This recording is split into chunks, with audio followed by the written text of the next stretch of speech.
It was supposed to be an ordinary night for John Kennedy, a quiet evening of checking on his restaurant without the fanfare or attention that usually followed his name. Dressed in jeans, a cap pulled low over his brow, he slipped through the back door of his own fine dining restaurant in downtown Chicago, hoping to blend in, to simply observe. He wanted to see what his business looked like when no one knew the owner was watching. But what happened next would change not only the course of that night, it would change the lives of everyone in the building. As John entered through the kitchen, the usual hum of clattering dishes and sizzling pans filled the air. The staff moved like a well-rehearsed symphony. But then, over the sound of plates and laughter, he heard something that didn't belong. A soft, stifled cry. It came from behind the service door, near the storage hallway. At first, he hesitated. He didn't want to intrude. Yet something in that sound, raw, helpless, and relay, pulled him closer. Pushing open the door quietly, John found one of his youngest servers,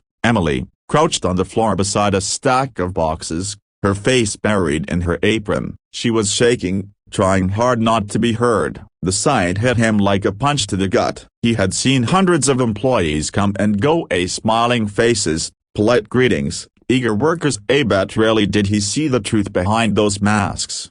John knelt beside her. "Hey," he said softly. "You okay?" Emily looked up, startled. Her tear-streaked face went pale as she realized who was kneeling in front of her. "Mr. Kennedy, yeah, I'm so sorry," she stammered, wiping her eyes with the edge of her sleeve. "I didn't mean to." But he stopped her gently. "Forget who I am. Just tell me what's wrong." At first, she hesitated, but the kindness in his voice cracked something inside her. Words began to spill out, about the double shifts, the late nights, the missed college payments, the eviction notice she had found on her apartment door that morning. She had no family nearby, no savings left, and no idea what to do next. She had come to work anyway, she said, because at least here she could distract herself from the fear that her life was falling apart. John listened quietly, feeling the weight of her story. For years, his restaurant had been known for excellence, crisp white linens,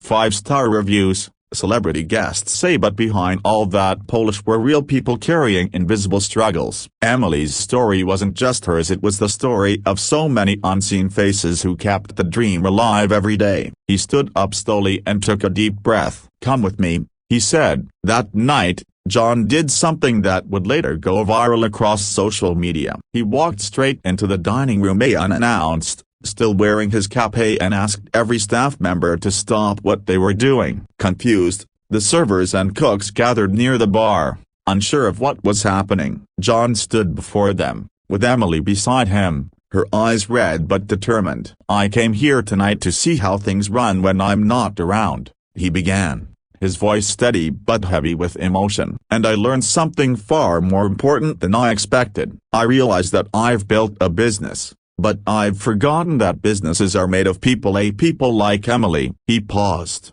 scanning the faces in front of him. "Every one of you works hard to make this place what it is. You show up, even when life hits hard, and I need to do better for you." Then, in front of everyone, John announced that he was launching a new fund, one to provide emergency financial assistance for any employee facing hardship. He also raised hourly wages, introduced free meals for staff families on Sundays, and offered to pay for Emily's next semester of college tuition. The room went silent. Some gasped, some clapped, and a few, including Emily, just cried. Later, as the restaurant closed for the night, John sat alone in the dining room, lights dimmed, reflecting on what had just unfolded. He hadn't planned to make headlines. He hadn't come to play the hero. He had simply followed his gut and, perhaps for the first time in a long time, he felt more connected to the heart of his business than ever before. News of the moment spread quickly. Customers who had dined that evening shared what they witnessed online. Within hours, videos flooded social media, John Kennedy hugging his employee, staff cheering, and captions reading things like "A CEO with a heart, and this is how leadership should look."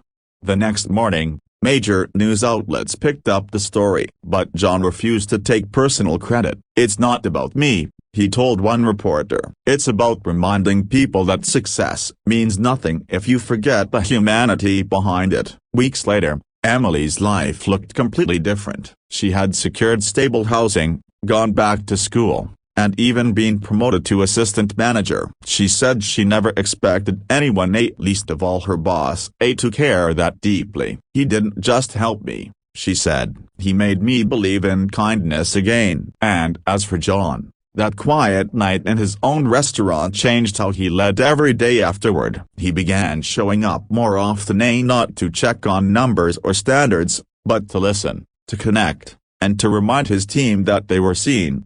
The story of that night has since become a symbol, not of charity, but of empathy. It reminds us all that behind every polished counter, every uniform, every polite smile, there's a story we might not see. Sometimes, the most powerful thing we can do is simply stop, listen, and care. In the end, John Kennedy didn't just save one employee, he reignited a spirit of compassion that would ripple far beyond the walls of his restaurant. Proving that true leadership isn't about being in charge. It's about taking care of those in your charge. Because sometimes, the most unforgettable moments happen when you stop long enough to hear someone crying and choose to do something about it.